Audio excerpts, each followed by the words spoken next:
El ser ganadero acá en el Perú realmente es un calvario, ¿no? El pobre ganadero acá en nuestro país vive a su suerte. No hay apoyo del Estado, no hay. Pero por supuesto, ¿qué podemos esperar también mientras que el Estado no priorice como seguridad alimentaria? Estamos fritos.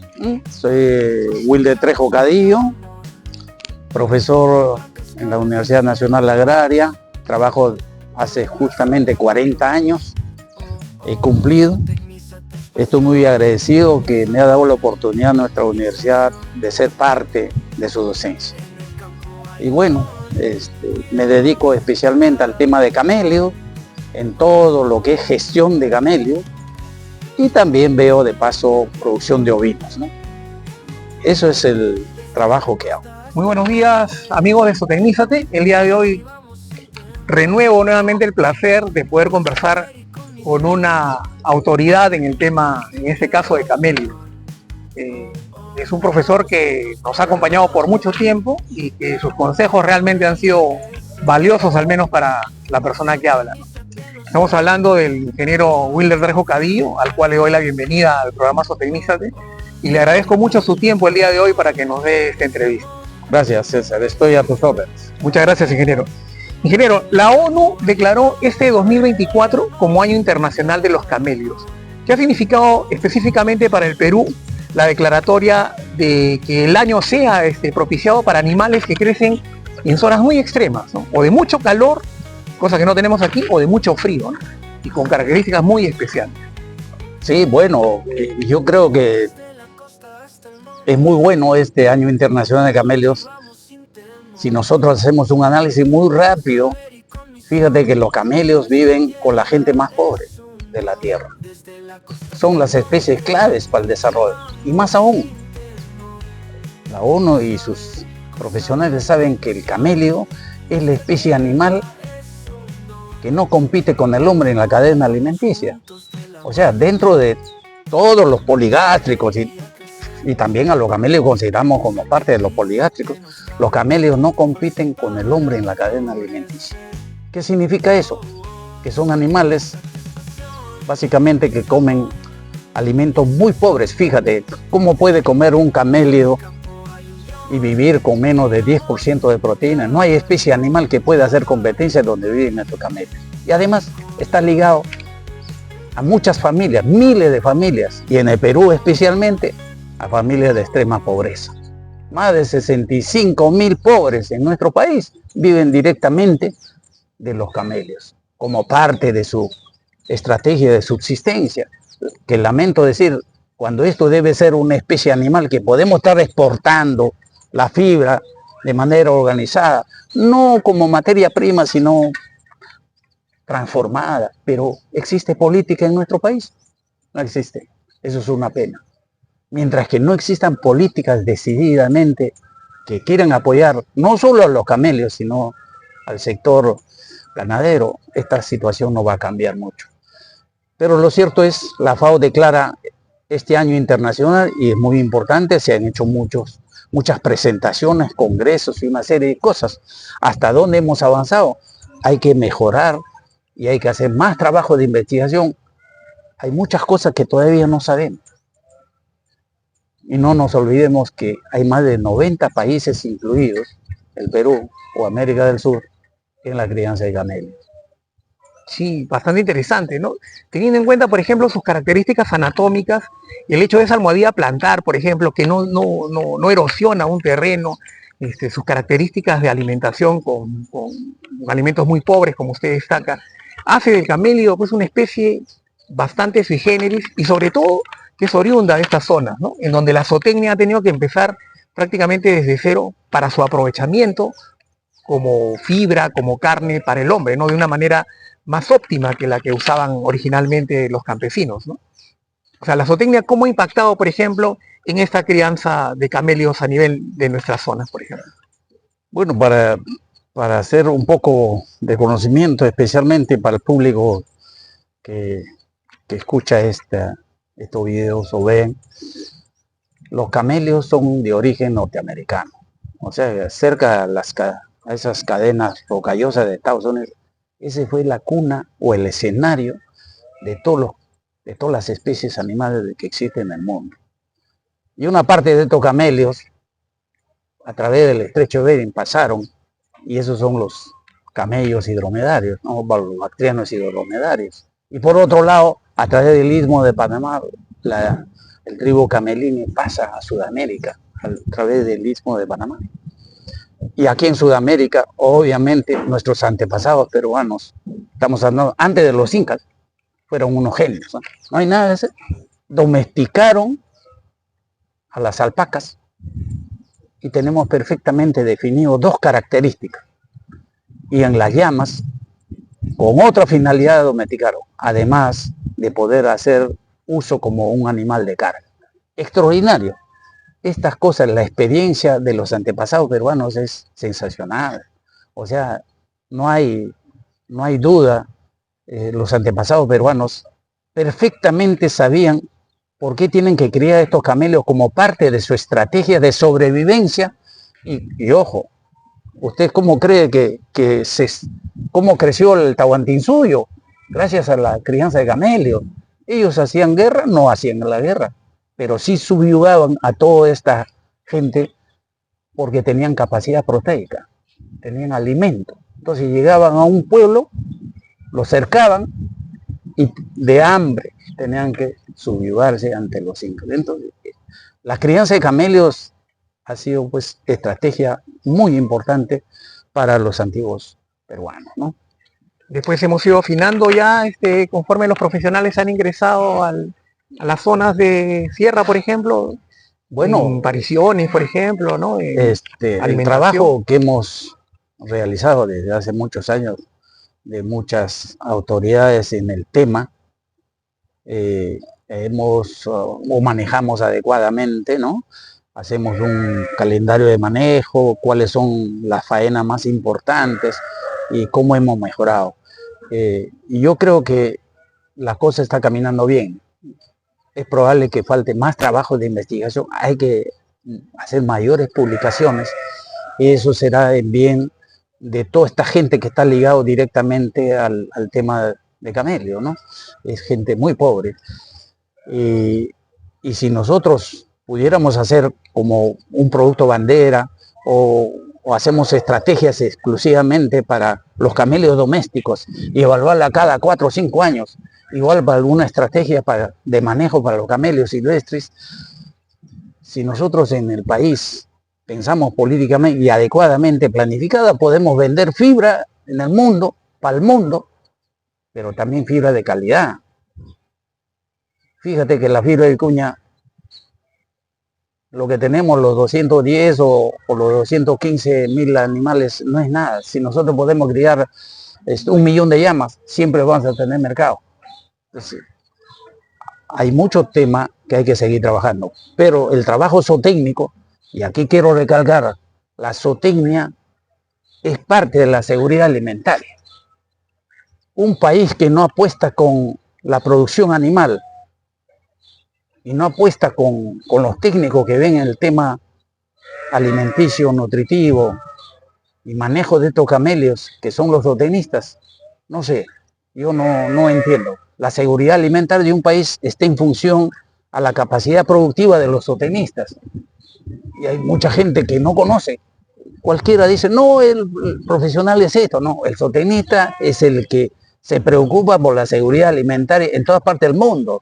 Entonces, hay que darle prioridad, hay que organizarnos probablemente como zootecnistas y ser una profesión importante y tiene mucho futuro. Obviamente, la población crece, las demandas crecen, la alimentación necesita cada vez más, las exportaciones se incrementan, pero de repente no tenemos el espacio suficiente como para seguir criando estos camelios, pero hay que ingresen la tecnología, innovar, cómo hay que trabajar con alimentación. Hay mucha gente que dice, no, la vicuña no podemos manejar sino en un estado silvestre, así como muchas veces hemos pensado. No, una protección excesiva de repente. Necesitamos criar las vicuñas también, ayudando, proporcionando una mejor alimentación, abrevaderos adecuados, ¿no?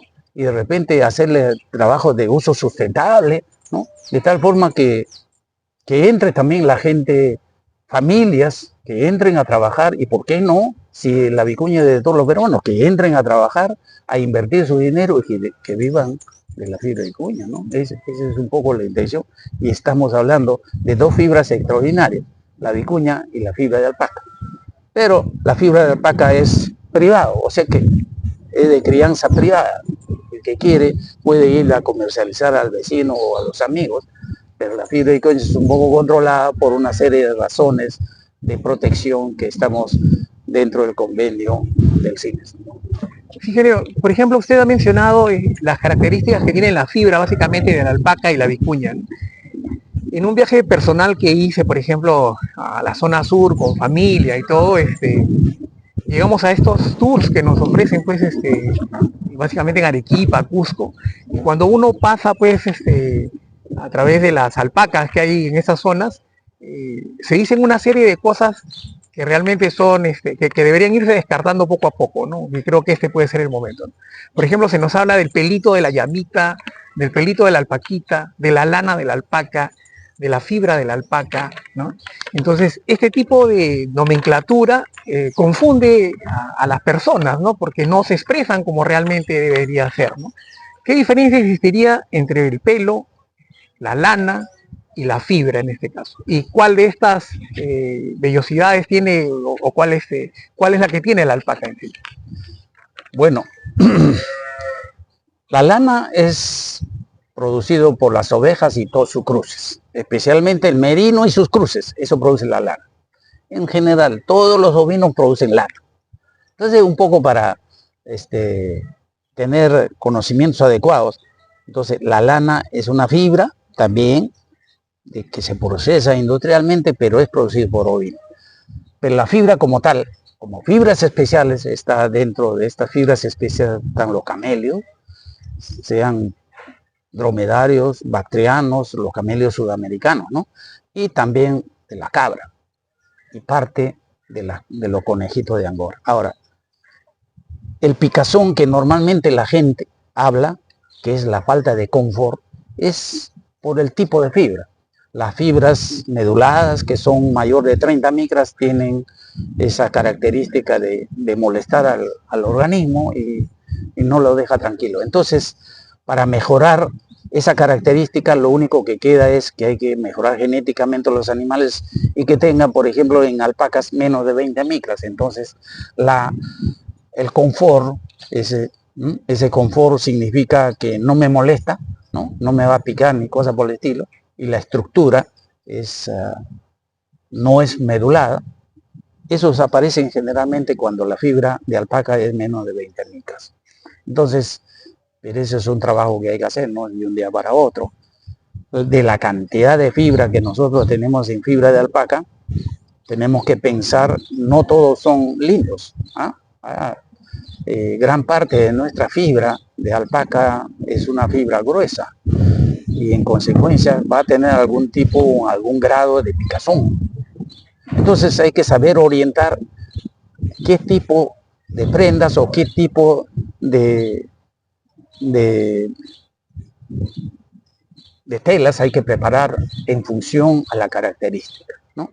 Entonces, por ejemplo, con las fibras finas, yo puedo trabajar, hacer algunos pullovers, tranquilo, y si la fibra es súper fina, por decir, una fibra de alpaca seguro con 16 micras o 15 micros, probablemente puedo usar una prenda de vestir que esté pegado a mi cuerpo y no me va a molestar. Pero si yo utilizo una fibra de 30 micras o más y quiero ponerme sobre el cuerpo, me va a causar problemas. Entonces esa es la falta de confort, pero esa es por su característica, por la característica de la fibra, porque la parte superficial de la fibra sobresale y eso molesta al cuerpo, ¿no? Esa es la razón básicamente por la característica de la medulación. Claro, en esta explicación que usted nos da por el porcentaje, por ejemplo, de picor que tienen algunas fibras, existe también otra nomenclatura que se adopta, por ejemplo, a través de las prendas de vestir usadas en base a fibra de alpaca, y es básicamente el baby alpaca, ¿no? También existe otra gran nube que se teje en base a lo que significa baby alpaca, ¿no? Es el pelito de la alpaca que se le corta recién nacida, es la primera esquila, ¿ya? Solamente se le corta a los bebitos y ese es baby alpaca, es la mejor alpaca que tiene. Esto realmente ha subsistido y es parte de la clasificación que tenemos. ¿Podría por favor explicarnos en sí qué es baby alpaca? Sí, baby alpaca es una fibra fina que tiene 20 micras o menos, ¿no? Esa es una fibra que tiene un valor especial también en el comercio. Y solamente en nuestra producción nacional tenemos alrededor de 8%. Es decir, estamos hablando de 4.600 toneladas aproximadamente de fibra que producir y podemos decir que en el mejor de los casos el 10% será fibras finas que tienen un buen mercado, y entre ellos está el baby alpaca, ¿no? Entonces el trabajo que hay que hacer es afinar esa fibra genéticamente. Ahora, las fibras, hay alpacas, la baby alpaca no necesariamente es de un animal tierno, sino también de un animal un poco mayor, porque la fibra, el tipo baby alpaca existe en animales también mayores. O sea, no necesariamente, entonces vuelvo a repetir, el baby alpaca es de un animal tierno. Ahora, la esquila nos está demostrando, y ahora tenemos que hacer, que la esquila de un animal de 8 meses de edad, después del nacimiento 8, que hay mucha gente que dice, no, ¿cómo va a ser de 8 meses? Sí, ya con 8 o 9 meses, esa fibra está lista como para ser procesada industrialmente y produce una fibra muy fina. Entonces, y puede clasificarse como baby alpaca o como una fibra fina. Entonces, tenemos que pensar si podemos acelerar la esquila, porque en la primera esquila siempre cosechamos fibras de mejor calidad. Y la longitud, por ejemplo, de mecha en esos... No hay ningún problema. La fibra de alpaca, los tubicitos que nacen, las crías que nacen, ya nacen con 1 pulgada más o menos de longitud de fibra. Y si mensualmente está probado que crecen alrededor de 1.2 centímetros, más 7 meses, estamos hablando de 8 centímetros más 1, casi 9.5 centímetros, es suficiente. Con la fibra alpaca, con más de 7 centímetros, usted puede hacer la transformación de fibra sin ningún problema para el proceso de textil que necesitemos. Proceso de textil que necesito. Básicamente para tejidos finos, ¿no? En el caso, por ejemplo, del vellón completo, cuando uno termina de esquilar, ¿cuánto de porcentaje más o menos aproximado es el que puede ser utilizable para este tipo de prendas, por ejemplo, ¿no? De hilado fino? Bueno, del vellón, si nosotros extendemos un vellón y empezamos a clasificar, vamos a sacar, haciendo la clasificación, podemos saber fibra fina, que está en la zona paralelo a la columna vertebral, hay un porcentaje, y de ahí se va incrementando el número de fibras gruesas. Entonces, siempre los animales jóvenes tendrán mayor porcentaje de fibras finas. Y en este caso, vamos a decir que nuestra fibra de alpaca podemos clasificarlo adecuadamente, y en consecuencia esos tienen mayor precio comparado con las fibras más gruesas, ¿no? Y eso es muy importante, porque un vellón de un animal tierno también puede o genera fibra gruesa. No vamos a pensar que todos son de fibra fina. ¿Y esa generación de fibra gruesa tiene ahorita un destino, un mercado en nuestra realidad nacional? Es bastante difícil para el industrial, vamos a decir así. Acá el industrial nacional ha podido hacer muchas cosas con mucho sacrificio, hay que valorar el sacrificio del industrial. Ese tipo de fibras gruesas, especialmente por encima de 30 micras, no tiene un mercado adecuado. Hay mucho stock de ese tipo de fibras. Entonces, ¿qué hacen los pobres industriales en ese caso? De repente encuentran algún tipo de pedido de parte de los grandes mercados como son los chinos de repente y necesitan llevarse una fibra gruesa un poco para cabecear, diremos así, o mezclar con otras fibras acrílicas especialmente, ¿no? Entonces se llevan y después le ponen pues, la marca alpaca, ¿no? Pero en realidad eso no es. Tenemos que trabajar mucho en ese tema. O sea, hay la posibilidad de hacer trabajos genéticos, pero introduciendo, innovando y que especialmente la alimentación de estos camélidos sea eficiente, ¿no? Incluyendo, por ejemplo, esta fibra gruesa, el pago que se da por la fibra fina, de alguna manera es compensatorio con este nivel de porcentaje que se queda sin mercado, por decir así, porque el ganadero de alguna manera recibe una cantidad de dinero por su fibra en base a vellón completo, por ejemplo, ¿no? Sí. Y recibiría mejores condiciones si es que avanza en el proceso de producción de hilos, de repente. Bueno, es una pregunta interesante. Para un poco aclarar. El vellón de la fibra de alpaca, como te digo, cualquier vellón va a aportar fibras finas de acuerdo a su clasificación. Lo primero que hacemos, el productor lo que tiene que hacer son sus vellones categorizar. ¿Qué significa categorizar? En 4 clases, muy rápidamente. Primera, segunda, tercera, cuarta. Ya las fibras que son categorizadas como en general de primera, tienen otro precio diferenciado. Y eso es muy importante hacer ese tipo de trabajo. Pero ¿cuánta cantidad de fibra se mueve a través de categorización en nuestro país? Esa es una pregunta. Si el CONAX estuviera existiendo en este momento, de repente me daría datos precisos. Pero ojalá que estemos trabajando por lo menos el 10% de las fibras que se comercializan a través de la categorización. ¿Eso qué significa? Que hay que un poco pensar, que hay que organizar a los productores, cooperativizar de repente, asociar. Y esa es la única posibilidad de que ellos pueden mejorar la venta de su vida. No hay otra posibilidad. Porque hemos trabajado más de 100 años o más vendiendo la fibra al peso. Y vendiendo la fibra al peso es lo que hemos llegado a esta situación. A esta situación porque mucha gente, como tú estás, conversamos, de repente puede ser el pobre productor que dice, bueno, a mí me pagan por peso, entonces no me interesa si lo puedo cruzar o que sea. Y ese ha sido el error gravísimo. ¿Por qué? Porque no le estamos pagando un justiprecio a través de una categorización. Pero se le ha planteado la categorización y no la quieren porque los grandes comerciantes intermediarios de estas fibras, a ellos no les interesa comprar por categoría, les conviene por seguir comprando por peso.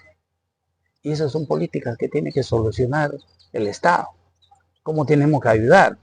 Ahora, la gente que cría nuestros camellos, también pues en qué manos están estos camellos, ¿no?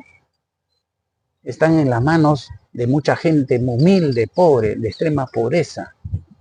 Eso no significa que no podemos cambiar, sí podemos cambiar, pero hay que ayudar.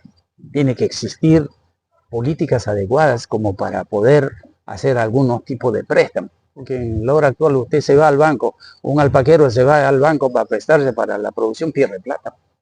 Porque esas condiciones de una banca privada es imposible, ¿no? Porque el interés es muy alto.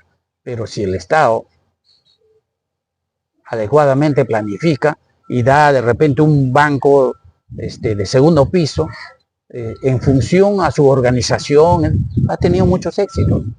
Y el Estado está en toda la capacidad de poder ayudar y de comprar de repente algunas prendas que que los alpaqueros organizados puedan vender. Y con mucho éxito se ha realizado este tipo de trabajos, es decir, organizaciones o gobiernos locales han ayudado a organizarse a estos alpaqueros y le han comprado la fibra en el acto y después lo procesan, regresan el hilo, hacen chompas y que esas chompas hay que entregar al Estado y que el Estado pague. Y la diferencia de que va a existir obviamente positivamente, hay que volver a repartirse a los productores. Y ese trabajo lo hacen en Estados Unidos, subsidian a sus productores. Aquí cuando hablan ahora de subsidios, dicen, no, no podemos subsidiar. No, por favor.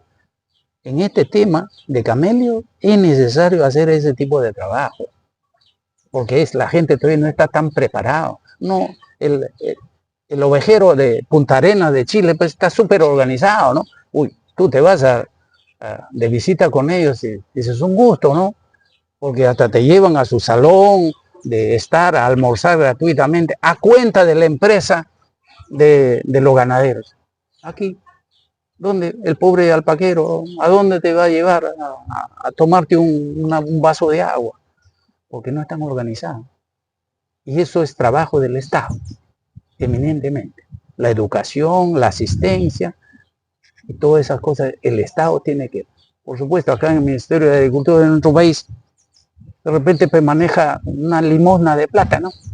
No alcanzan ni para pagar ni a sus burócratas que les acompañan, y entonces menos hay política, ¿no?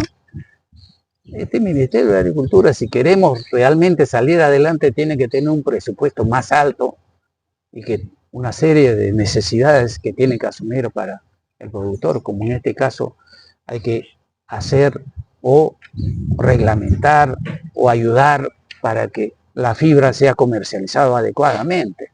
Y eso es lo que se hizo ya en un tiempo, sentarlo al industrial, al productor, al Estado, que todos conversen cuál va a ser la política o cuál va a ser la estrategia para comercializar. Y que eso se revise todos los años. ¿Es tan difícil? Eso no es difícil.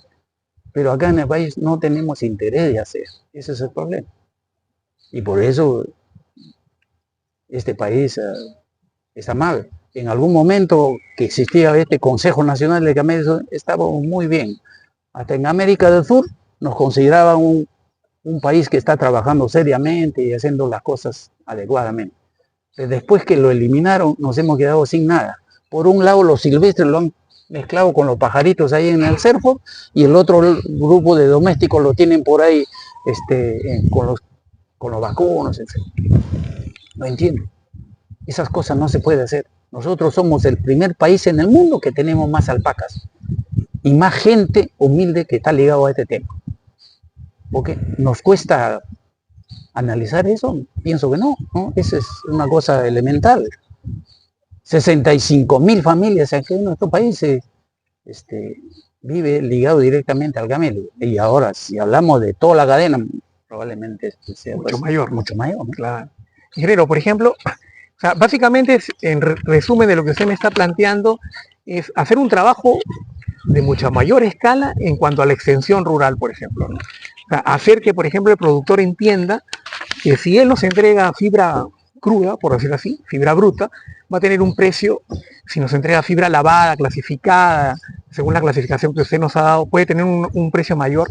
Y si el Estado no apoya ese tipo de servicios, sencillamente también va a quedar en el aire, porque mucho depende también del volumen que se llegue a copiar para obtener un mejor precio. Es más o menos en resumen lo que... Claro. Aquí lo que nos interesa es que los productores deben asociarse por región, por afinidad, no sé, pero tienen que asociarse. Es necesario. Por ejemplo, a mí me parece interesante ver la experiencia de los productores de Macusani. Macusani en Puno tienen esta asociación de alpaqueros, tienen una sala de clasificación, de categorización de fibras, todos sus asociados llevan su fibra, le entregan, lo categorizan y venden en bloque. Esa es la idea.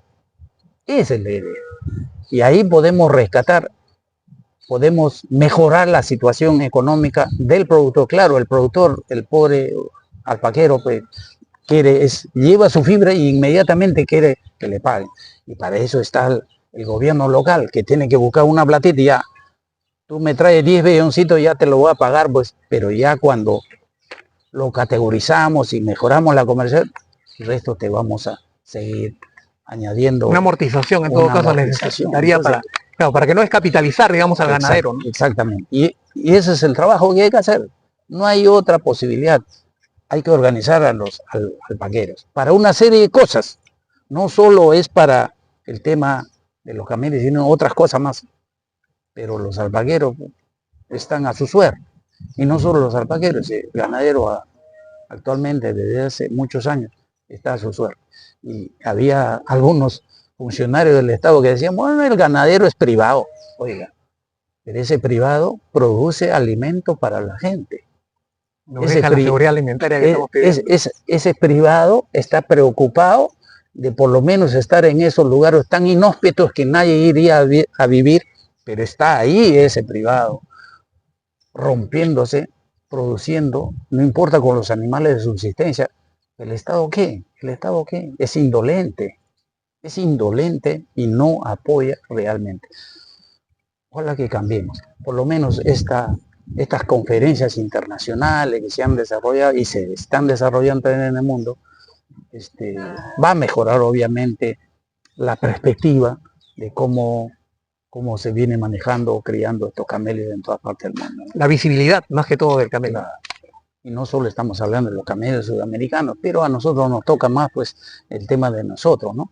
El camello en realidad es un extraordinario. Acá de repente nuestros antepasados, estos hombres, domesticaron estos camelios, pero no llegaron a domesticar para la producción de leche, por ejemplo. Lo que al otro lado del mundo, los dromedarios están produciendo leche y unos lácteos muy bien caros, ¿eh? Bien cotizados en la Comunidad Económica Europea.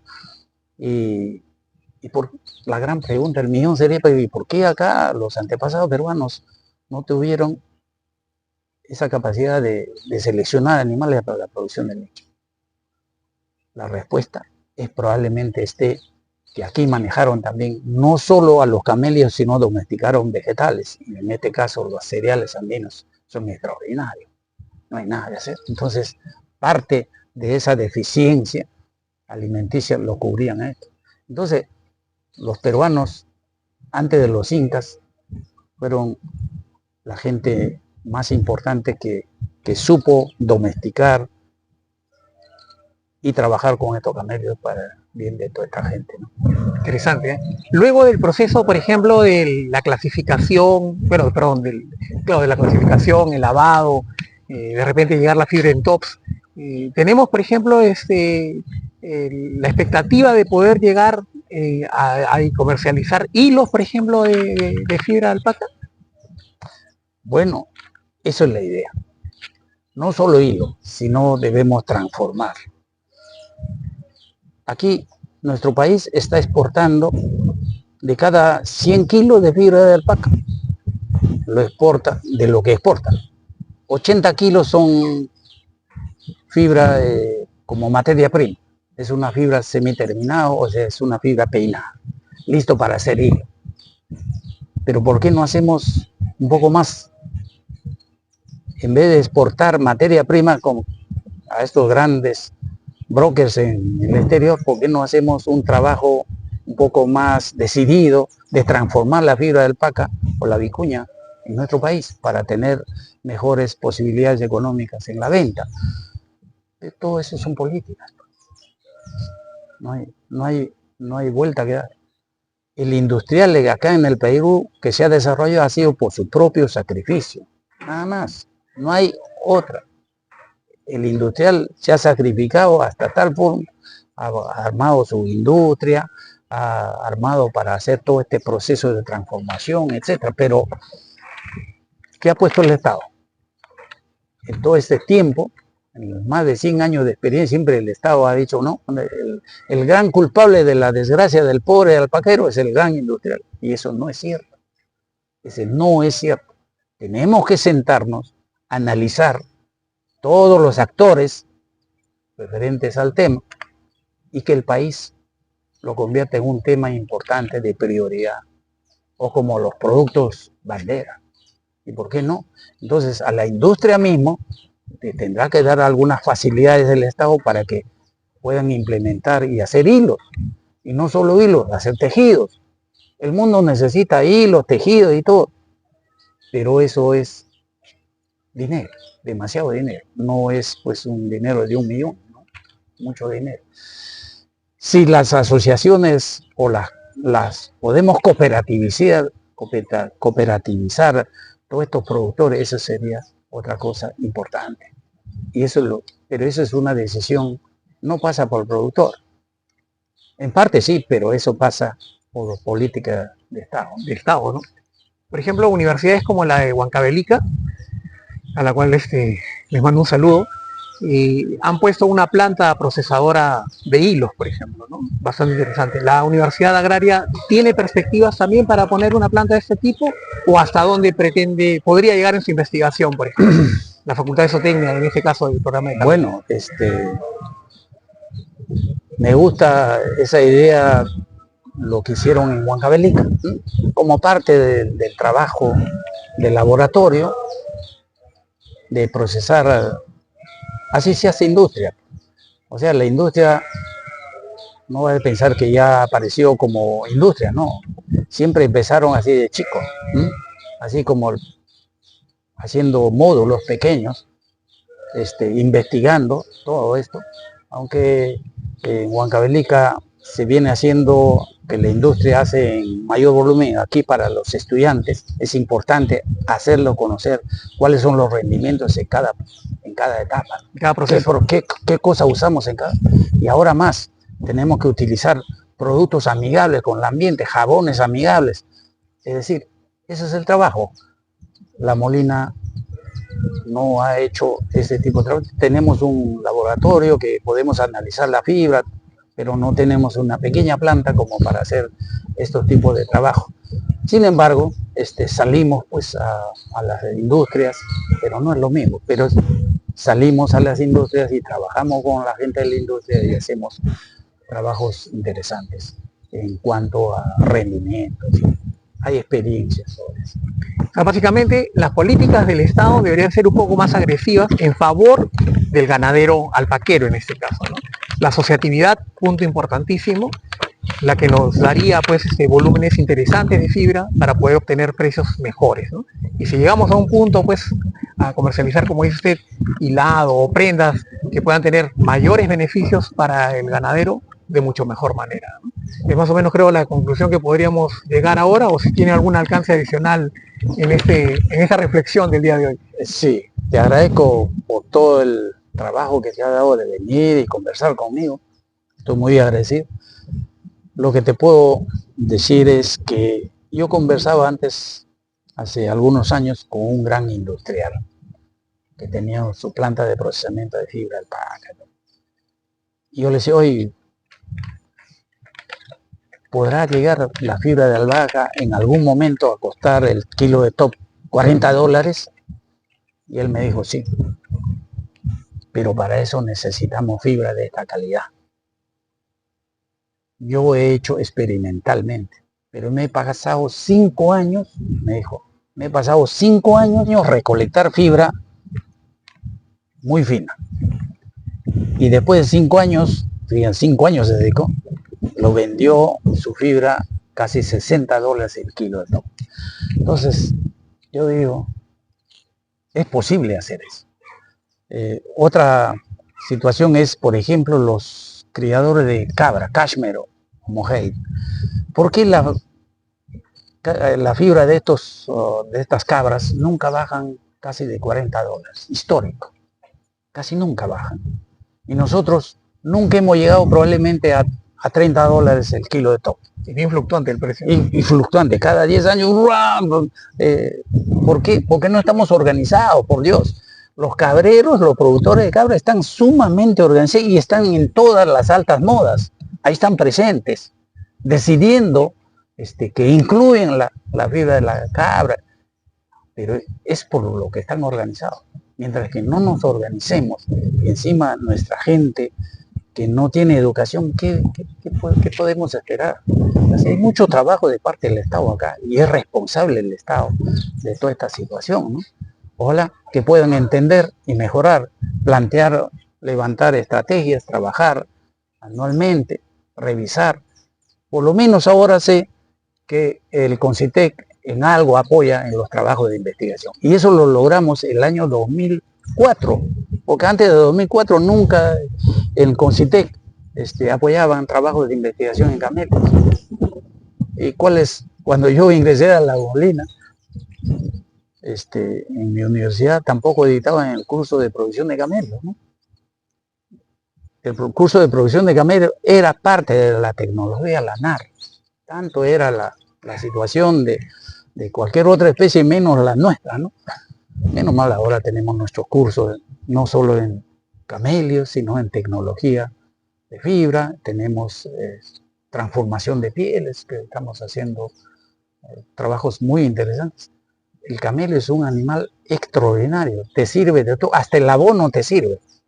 La piel, la fibra, la carne, es la mejor carne que existe en el mundo, con un porcentaje de grasa bajísimo, es saludable para el ser humano. Su grasa de infiltración. Claro, es decir, si verdaderamente hacemos un análisis, los camelios, como los amigos del viejo continente de África, Asia, están pensando, los camelios seguirán al servicio del hombre mientras que otras especies no podrán. Y fíjate, es porque no compiten con el hombre. Por esto ya estos camelios dromedarios que viven produciendo leche, y el dueño se va como a 50 kilómetros a recoger, después de 24 horas, lo recoge, lo ordeña y después lo suelta. Pero usted observa y no ven nada de qué comen esto, van a buscar raíces y una estrategia pues, de sobrevivencia de estos animales. Pues entonces acá no tenemos esa situación, pero sin embargo no queremos ayudar a la gente que más necesita de parte de nosotros. Interesante. Hay una iniciativa que ha salido hace poco, hace unos días, en Arequipa, por ejemplo, acerca de la exposición de moda, por ejemplo, con Alpaca Fiesta. Exactamente, de Alpaca Fiesta. Sí. Bastante interesante la concepción. Aparentemente faltaría mucho más todavía por trabajar, claro, pero es un inicio al menos, claro, que estamos eso presentes en la moda. Nosotros debemos ser los amos en el tema, ¿no? de Alpaca Fiesta y exhibir trabajos de investigación. También esta Alpaca Fiesta es producido por la gente privada, ¿no? Porque el Estado como tal, hay mucho que desear, ¿no? Entonces, hay aplausos para toda esta gente que viene haciendo este tipo de trabajo. Y ojalá que el CONCITEC pueda mejorar con mayores presupuestos, mayor financiamiento para estos trabajos de investigación. Eso es lo que se espera de parte del Estado, por lo menos eso. Y hay que organizar a esta gente.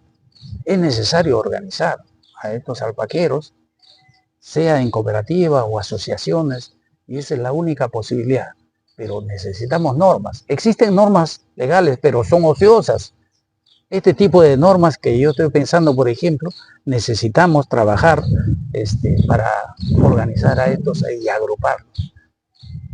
Y que todos estos alpaqueros donde viven en estos lugares tan lejanos tengan la posibilidad de cultivar pasto con riego por aspersión, ¿no? Especialmente por riego por aspersión, no por inundación, sino riego por aspersión. Es mucho más eficiente y todo. Pero ese es el trabajo que hay que hacer. Ese es el trabajo que hay que hacer para toda esta gente que tenemos que estar en el campo y implementar todas estas tecnologías que ya tenemos y que no las aplicamos. No le estamos usando porque hay una falta de interés de parte especialmente del Estado. El Estado es ajeno a la situación, no solo con los camelios, sino con todas las especies animales. Y es una lástima. Vuelvo a repetirte, los zootecnistas estamos abocados para trabajar en la seguridad alimenticia, ¿no? Y un país que tiene seguridad alimenticia es un país feliz porque tiene el estómago lleno, ¿no? Ahora podemos decir que somos un país con seguridad alimentaria. No, Somos un país que tenemos problemas serios con algunos insumos que nosotros importamos. Importamos maíz, un buen porcentaje de maíz, soya. Entonces, ¿qué seguridad podemos hacer? Y tenemos la selva. Y fíjate que los bolivianos no venden la soya, teniendo una selva más pequeña que la nuestra. Y nosotros teniendo una selva mucho más potencial, porque no hacemos una política de sembrar soya y hagamos que esto sea importante para nuestro ganadero. Me parece que eso no queremos entender. Por último, ingeniero, ¿qué es la zootecnia para Wilder Trejo Cadillo? En pocas palabras también. La zootecnia es la cosa más maravillosa. A mí, particularmente, toda mi vida me he dedicado a criar y a hacer las cosas. Hasta ahora. Me ha dado toda la satisfacción del mundo haber trabajado o haberme especializado en el tema de gamero. Jamás en mi vida pensé ligarme al tema de gamero. Nunca. Yo soy del norte, pero en Puno creo que me conocen más que en mi tierra. Y estoy muy agradecido de eso. Yo los quiero mucho a los alpaqueros y especialmente a los puneños. Un abrazo para todos estos puneños. Ingeniero, muchísimas gracias de verdad por su tiempo. Gracias por la reflexión que nos deja después de esta entrevista. Y como les vuelvo a repetir, para mí es de verdad muy satisfactorio tener a una persona que desde que ingresamos al mundo de la zootecnia estuvo acompañándonos con sus consejos, con sus lavadas de cabeza, porque de todo nos ha caído. Y de verdad es un placer siempre conversar con usted. De verdad, muchas gracias. Gracias.